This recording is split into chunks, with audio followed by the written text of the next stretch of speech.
Hello there. I am Hannah, for those of you who don't yet know me. I help sensitive women have happier, more fulfilling relationships with their significant other so that they can feel more peaceful and energized for the other things that they love doing in their lives, the other things that matter to them, right? I definitely believe that having a healthy, nourishing relationship, if that's something that you want in your life, is so foundational for the rest of the things that we want to do in this amazing world we live in. So I'm really excited and can't wait to announce this thing that I've been working on. I actually mentioned it 2 weeks ago when I was here last. And I want to tell you a whole lot more about it next week. But right now, I just want to give you a little sneak peek, if you haven't seen it yet. The 7 most powerful phrases to deepen connection in your marriage. Tried and true by sensitive people like you, like me, like my clients. And I really just wanted to talk today. I've been working on creating this guide, which is so close to done. I really had my creative juices flowing, and I've been thinking about all kinds of things that are really actually central themes that come up in this guide. Central things that I work on with my clients, and things that are so useful to understand at a deeper level, and that may even be essential to understanding at a little bit deeper level before being completely successful with all the suggestions and the phrases that I offer in the guide. And so I wanted to talk about one of them today, which is probably the biggest one, which is this idea, this concept, this practice of self-responsibility. You may also have heard me or hear me call it self-ownership or self-accountability. It's absolutely at the heart of having a healthy, fulfilling, nourishing relationship, one where there's respect and mutual understanding and support. So there's a lot to the concept of self-responsibility and the practice of it. And I'm actually also in the midst of writing an article or a blog post about this, which also only kind of touches the tip of the iceberg because it is such a big thing. And I work in depth with it or on this idea and this practice with my clients. So that article will go more into depth than the guide does, and also more into depth than the story that I'm about to tell you does. But I really did want to illustrate one small way that self-responsibility can actually play out in a relationship. And it's my story. It's a story that just from the other day that I thought would be a good way to illustrate it for you. So my husband has been working at home lately. Actually, we are building a little accessory dwelling unit, a little cottage basically, on our property for his mother. And he's been working, he's a builder, so he's running that project. And he's been working over there right across our driveway for the last couple months. And recently I had said to him, like, hey, why don't we have lunch sometimes when you're home and I'm alone? When our children are off, and we have time to have lunch together. And so he knew that was something I was interested in doing. And it had actually been a week or two. We had a bunch of guests and a lot going on here. So we hadn't done that in a while.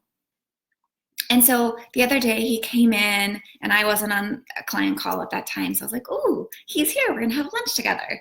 And he started making his lunch, and then he started walking out the door. And I was like, oh. And I felt myself like really kind of contract and basically get hurt.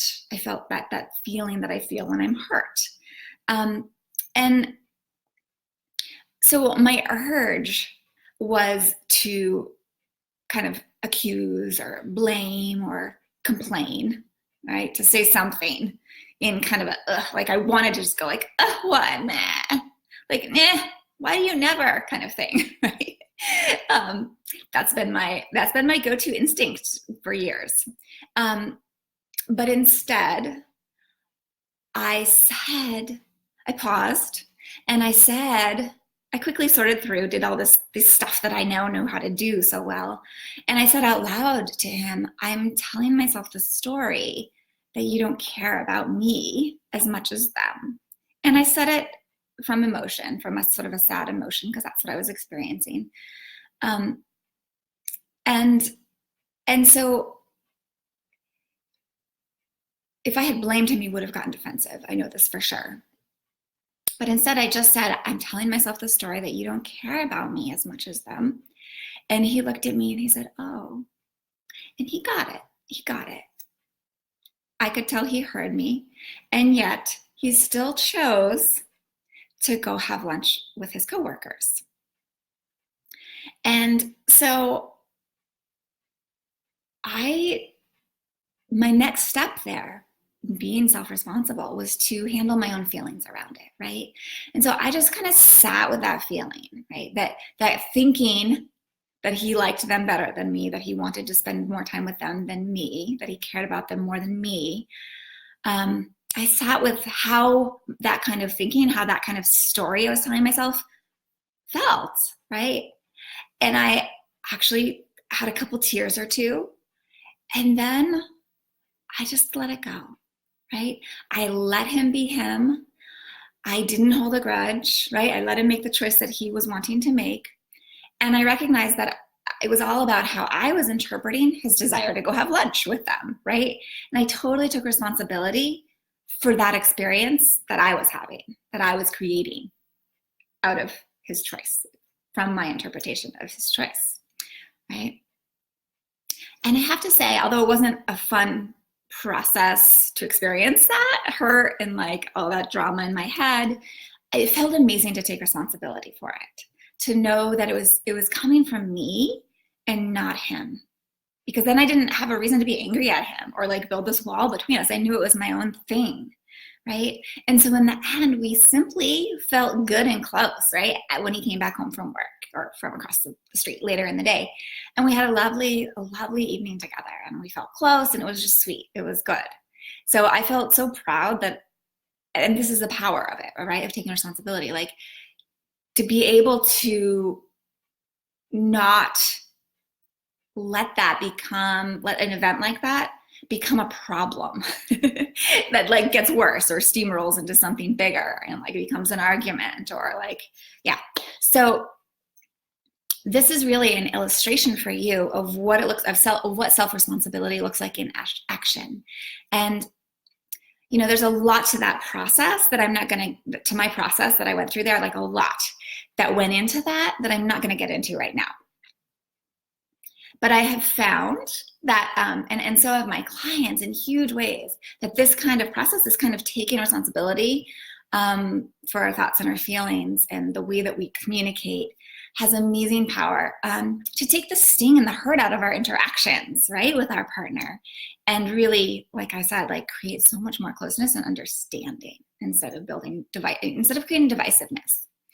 And also that specific phrase that I used, I'm telling myself the story, is a great way to practice taking self-responsibility, right? And showing that you are taking self-responsibility for your own experience, for the experience you're having around whatever your partner is doing or isn't doing, right? However you're interpreting something that your partner did that you don't really like, right? So that's a great way to practice this and kind of get a feel for self-responsibility. And so I wanted to offer that. And so I want you to really look for more of this when this guide comes out, more practical suggestions for communicating in this self-responsible way. All right, there's a lot of them in the guide, and that's just one of them. So I hope that that's helpful, and I know that this will be helpful to you to come back to once you have the guide in your hands and you've read through it and practiced using these things, and you just want a little bit more suggestion and understanding of how to work with this particular phrase, at least, and anything that I'm talking about when it comes to self-responsibility. So if you have questions, if this confuses you at all, if you want to know more, please don't hesitate to reach out. You can email me. I love responding to you personally and answering your questions.